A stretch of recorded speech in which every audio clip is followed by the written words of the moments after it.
सम्मानित हक वंचित समाज के पैरोकार, पहरेदार, योद्धाओं, आज का जो लाइव है उसमें मुझे आपसे एक अपील करनी है। आप जानते हैं पिछले कुछ दिनों में क्या हुआ, इस बात को आप मुझसे बेहतर जानते हैं। मैं उस हालात में भी नहीं था, लेकिन आपने हर तरह की परिस्थितियों को अपने करीब से देखा। जैसा मैंने पहले कहा, मेरे पास यही एक माध्यम है अपनी बात आपको ईमानदारी तक पहुंचाने के लिए, क्योंकि अगर मैं किसी मीडिया या उसके जरिए भी रखता हूं बात, तो सारी बातें नहीं आ पाती। उनको अपनी तरह से जो चीज़ें लगता है कि नहीं आगे भेजनी, वो डिलीवर नहीं हो पाती। लेकिन मेरा फेसबुक पेज एक ऐसा पेज है कि यहाँ से मैं अपनी एक एक बात आपके बीच रख सकता हूँ। आपने देखा कि 28 तारीख को क्या हुआ,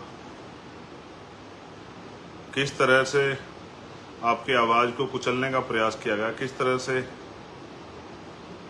आपकी आवाज़ को दबाने का प्रयास किया, किस तरह से जो उम्मीदें आपने संघर्ष से पैदा की उनको ख़त्म करने का प्रयास किया। शायद वो ये नहीं जानते कि एक चंद्रशेखर के जाने से उम्मीदें नहीं ख़त्म हो सकती है। आज तो हज़ारों चंद्रशेखर हैं देश के विभिन्न कोनों में, अलग अलग प्रदेशों में, जो अन्याय अत्याचार के खिलाफ आवाज़ उठा रहे हैं। और आज हम पे भारत का सबसे बड़ा संगठन भीम आर्मी और महापुरुषों के आंदोलन को कामयाब करने के लिए राजनीतिक रूप से आज़ाद समाज पार्टी नाम का आंदोलन भी है। सम्मानित साथियों, आप लोगों की प्यार, माओ बहनों के आशीर्वाद, बुजुर्गों के आशीर्वाद से मैं स्वस्थ हूँ। जख्म काफ़ी हिस्सा भर चुका है, एक हिस्सा भरना बाकी है। आप जानते हैं, अगर विरोधियों का बस चले तो मेरे छोटे छोटे टुकड़े काट के जो है ना, आप लोगों के सामने चौराहे पे कहीं गिरे कि आपका मनोबल टूट जाए। आप इस बात को बेहतर जानते हैं कि कांटे से ज़्यादा चुभता हूँ मैं, तलवार की नोक से ज़्यादा चुभता हूँ उन लोगों को। उसका एकमात्र कारण ये है कि मैंने उनका कोई बहुत बड़ा कोई मैंने अहित नहीं किया, कुछ इस तरह का उनको अपमानित नहीं किया। लेकिन हाँ, उन्होंने जो अधिकार आपके कब्जा रखे हैं, वो जो अन्याय सदियों से करते आए हैं, मैं उस अन्याय के खिलाफ समाज को जागरूक कर रहा हूँ और शोषित वंचित समाज में भाईचारा पैदा कर रहा हूँ। मेरी आदत है कि मैं अन्याय के खिलाफ बोलता हूँ और सच के साथ खड़ा रहता हूँ। इसकी कीमत भी चुकानी पड़ रही है, लेकिन मैं पहला शख्स नहीं हूँ जिसके साथ इस तरह के हालात बने। इस देश में तो जिन लोगों ने भी परिवर्तन का आंदोलन चलाया, उनको इस तरह की मुसीबतों का सामना करना पड़ा, और मेरे बाद भी जो लोग चलाएंगे उनको भी करना पड़ेगा।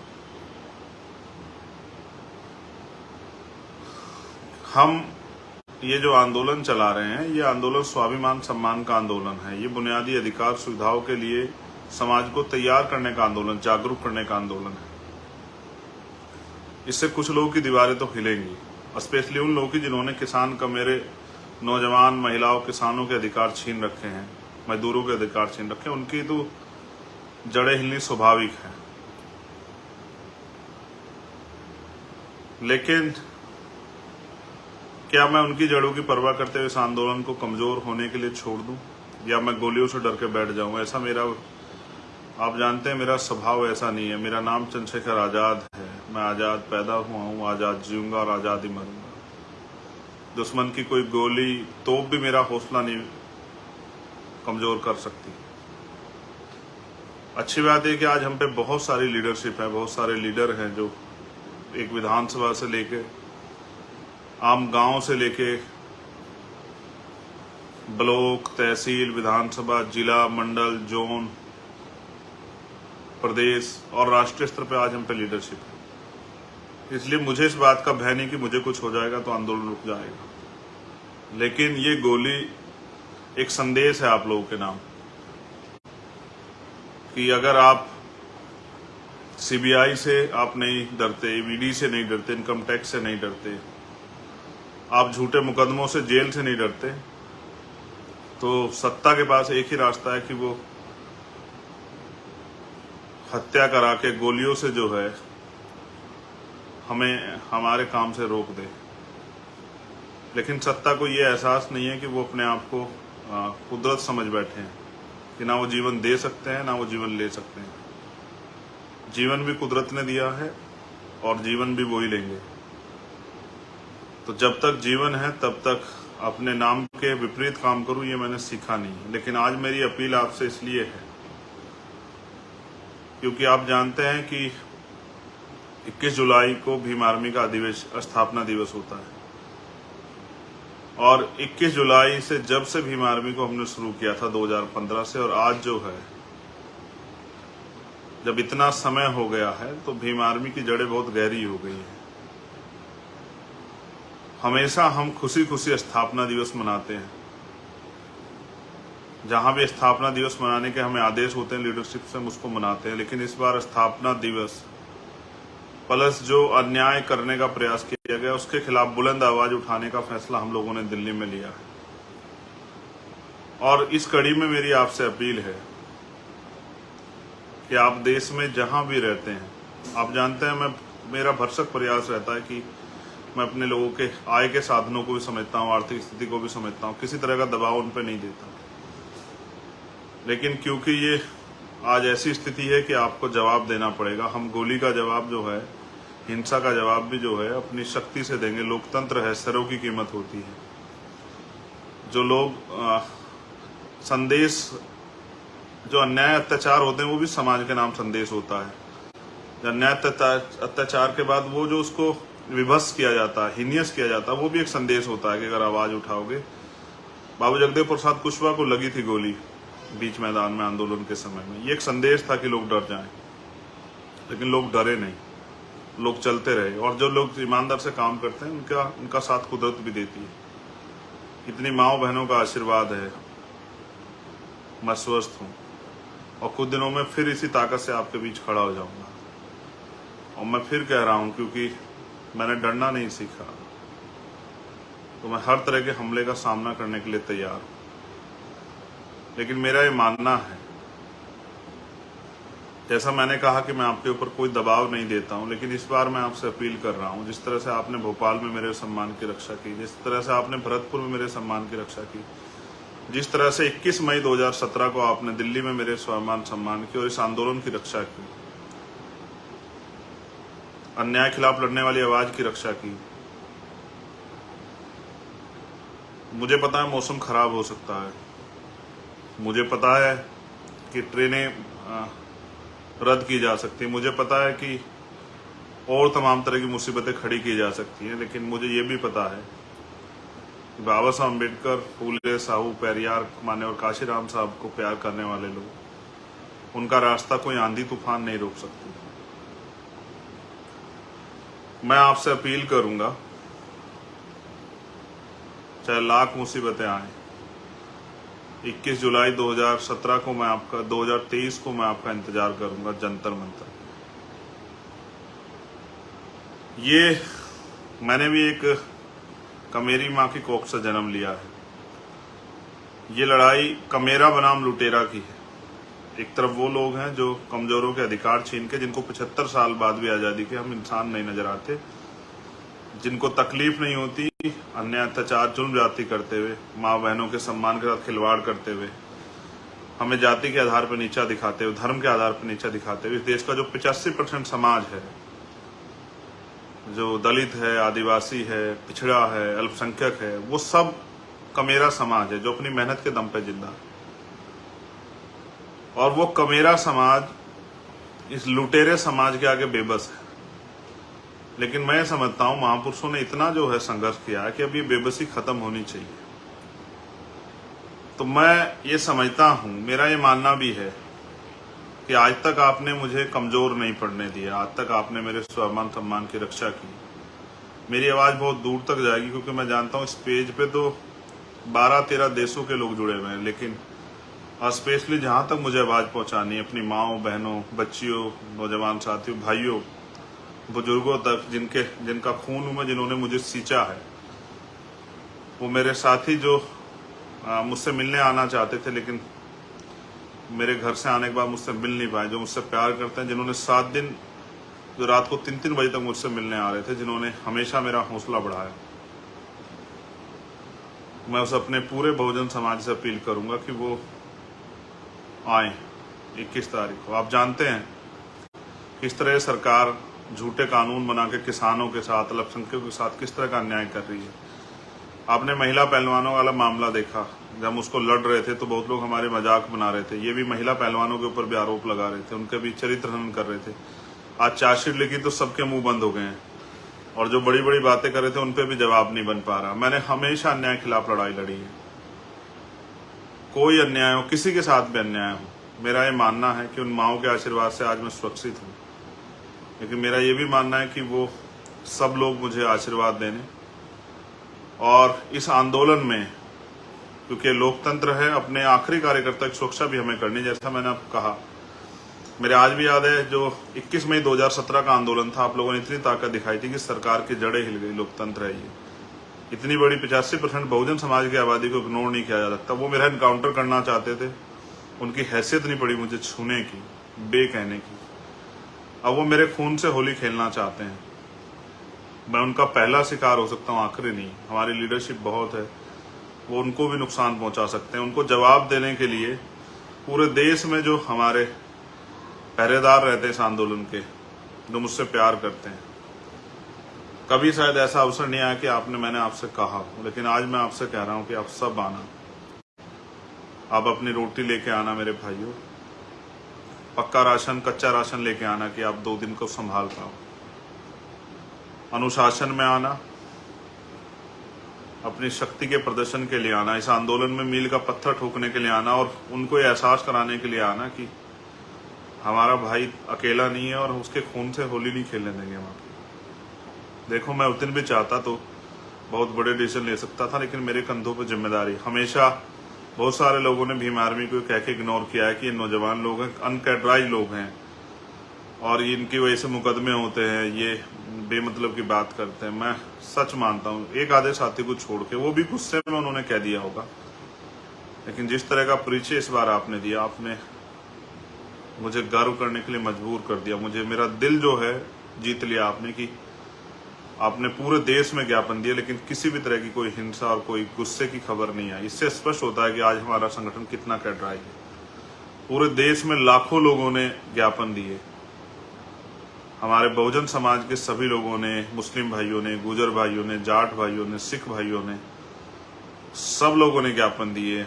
स्पेशली जिस समाज में मैं, पिछड़े दलित समाज में पैदा हुआ, पाल, प्रजापति, कश्यप, निशा, सैन, जैन, बुद्धिस्ट, ईसाई, सब समाज के लोगों ने, दलित समाज के लोगों ने भी ज्ञापन दिए, सब जगह पे ज्ञापन दिए, और ये कहा कि नहीं, हम अपने भाई के साथ हुए अन्याय के लिए जो है मांगे करते हैं। देखो, आपने देखा,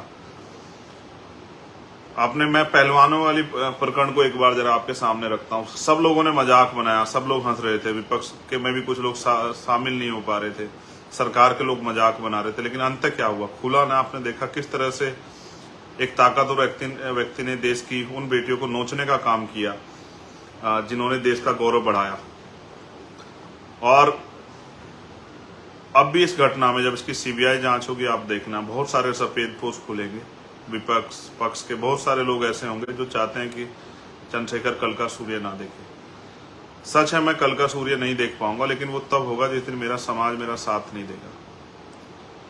जो जहां भी रहता है, जिस भी प्रदेश में रहता है, हमेशा से सहारनपुर, मुजफ्फरनगर, मेरठ, गाजियाबाद, हापुड़, नोएडा, बुलंदशहर, बिजनौर, जो मेरी कर्म भूमि है आज, मुरादाबाद, संभल, तमाम जो है वेस्ट यूपी, आगरा, अलीगढ़, बदायूं, हाथरस, मथुरा, और पूर्वांचल का वो क्षेत्र जहाँ स्वाभिमानी और संघर्षशील जो इस आंदोलन के पहरेदार रहते हैं, चाहे वो आजमगढ़ हो, अम्बेडकर नगर हो, बलिया हो, जौनपुर हो, गोरखपुर हो, सिद्धार्थ नगर हो, अयोध्या हो, मैं अपने सब भाइयों से अपील करूंगा जिन्होंने मुझे यहाँ तक लाके खड़ा किया, एक गरीब प्राइमरी स्कूल के हेडमास्टर के बेटे को, एक गरीब माँ के बेटे को, अपने भाई को, वो इस स्वाभिमान सम्मान की लड़ाई में आहुति देने के लिए अपनी जो पहरेदारी वो कर रहे हैं समाज की, वो पहरेदारी दिखाने के लिए वो जरूर आएंगे। मुझे नहीं पता आप कैसे पहुंच पाओगे, ये आपको तय करना है। मेरे पास देने के लिए आपको ऐसा कुछ साधन नहीं है अभी मेरे पास कि मैं आपको गाड़ी उपलब्ध करा दूं, खाना पहुंचा दूं, टिकट दे दूं। सच आप जानते हैं कि ये सब चीजें मेरे पास नहीं, मेरे पास एक ही चीज है जो आप जानते हैं, कभी मैंने आपके स्वाभिमान सम्मान से किसी को खेलने नहीं दिया और मैंने हमेशा आगे बढ़ के आपकी लड़ाई लड़ी है और मैंने कभी आपको कमजोर नहीं पड़ने दिया। आपकी मुझे आशा विश्वास है कि आप भी 21 जुलाई को चाहे आंधी है तूफान, आप भी इस सम्मान की रक्षा करोगे। देखो मैंने एक चीज हमेशा गुरुओं को पढ़ता रहता हूँ। सतगुरु रविदास जी महाराज कहते हैं पराधीनता पाप है जान ले उर्मीत। रविदास पराधीन को से कौन करे सुप्रीत। वो कहते हैं पराधीनता यानी कि गुलामी पाप है, जान ले उर्मीत। आप सब लोगों को जानना चाहिए गुलामी पाप है। वो चाहते हैं कि हम गुलामी जैसा जीवन इस देश में जिए। वो कहते हैं रविदास पराधीन से रविदास गुलाम से कौन करेगा प्रीत। वो चाहते हैं कि हम इस देश में, इस देश के बहुजन समाज के लोग गुलामों जैसा जीवन जिए। वो चाहते हैं कि हम लोग जो हैं हक अधिकार के बिना जिए, उनके मोहताज होकर जिए, हाथ फैला के जिए। ये हमने सीखा ही नहीं है, कभी हमारे महापुरुषों ने सिखाया नहीं। तो मैं आपसे अपील करूंगा कि आप आएं और पूरी ताकत से आएं, इस विश्वास के साथ आएं कि हमें समाज का जो मनोबल उन्होंने गिराने का प्रयास किया वो मनोबल बढ़ाना है और ये जवाब देना है कि अब हम किसी भी कीमत में पीछे नहीं हटेंगे। भारतीय संविधान की रक्षा, उसको लागू कराने के लिए हम लोग संकल्पित हैं। मैं जानता हूं उड़ीसा हो, झारखंड हो, छत्तीसगढ़ हो, बंगाल हो, असम हो, बिहार हो, महाराष्ट्र हो, कर्नाटका हो, तेलंगाना हो, दिल्ली हो, यूपी हो, हरियाणा हो, पंजाब हो, कश्मीर हो, उत्तराखंड हो, मध्य प्रदेश हो, राजस्थान हो, सब जगह पे हमारे लोगों में तकलीफ है, बेचैनी है। मगर उस तकलीफ बेचैनी को मजबूत करने का जिम्मा भी आपके ऊपर है कि वो तकलीफ बेचैनी कम हो। इसलिए मैं आपसे अपील करूंगा कि 21 जुलाई 2023 भीम आर्मी के स्थापना दिन जो विरोध प्रदर्शन हमने रखा है अपनी मांगों को लेके, जिस तरह से सरकार में बैठे लोग हमला कर रहे हैं सरकारी एजेंसियों के द्वारा, झूठे मुकदमे लगा के, और अब वो हत्या तक करने को उतरा, उनको जवाब देने के लिए आप जरूर आए। याद रखें ये स्वाभिमान सम्मान का आंदोलन है और हमारे महापुरुषों ने हमें पूंछ बनना नहीं सिखाया। ये मूंछ की लड़ाई, ये पूंछ की लड़ाई नहीं है। तो आप जानते हैं पूंछ कहाँ लगते, पूंछ कितनी भी लंबी क्यों ना हो लेकिन उसकी हैसियत क्या होती है। ये स्वाभिमान सम्मान हक अधिकार की लड़ाई है। कोई बीजेपी की पूंछ बना हुआ, कोई किसी की पूंछ बना, हमें किसी की पूंछ नहीं बनना है। हमें महापुरुषों के आंदोलन को विरोधियों के सहारे के बजाय अपने समाज के सहारे आगे बढ़ाना, बहुजन समाज के सहारे। तो आप सबके कंधों पर जिम्मेदारी है।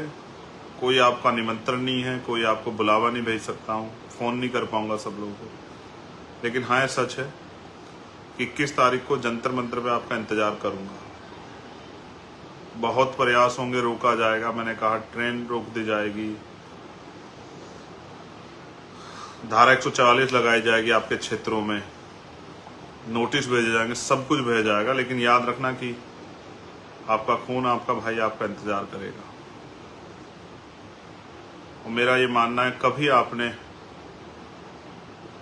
मुझे अकेला नहीं छोड़ा विरोधियों के हाथों जो है मरने के लिए। इस बार भी आप जो है इस अन्याय का जवाब देने के लिए आएंगे।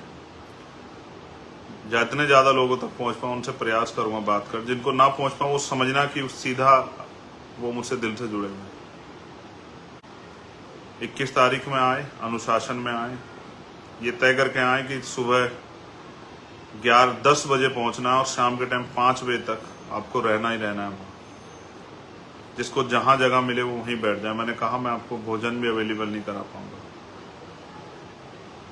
हाँ, मैं आपको रोजी रोटी इस तरह से उस दिन नहीं करा पाऊंगा, लेकिन मैं विश्वास क्या कहता हूं, अगर आप लोग लंबे समय तक टिकने के लिए तैयार है तो देश के करोड़ों माओं के आंसू पूछने की, इस देश के हक वंचित समाज को, बहुजन समाज को रोटी कपड़ा मकान की गारंटी हम लोग आने वाले कल में देंगे।